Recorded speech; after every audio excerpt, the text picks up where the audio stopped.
PDC office or temple. We can't leave this 24 Akbar Road. We have lived with this, we are breathing with this, we have grown with this. So it is my duty to come and meet my General Secretary in the temple itself. That is why I have come here. It is all the workers' temple this is.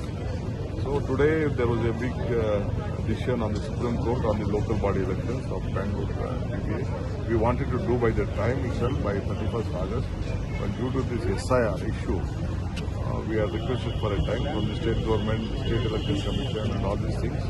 I think it will be complete. We will at no point of time will not postpone it. We will complete not only this election, all the Jilla Panchayat, Taluk Panchayat, Gram Panchayat and all the municipality corporation. I will see that by this March, December, all the elections will be completed. Any young, Sir, on any cabinet young, expansion, sir. any young faces in? My duty is to see that all the young new people from the Gram Panchayat to the corporation, they will be given an opportunity.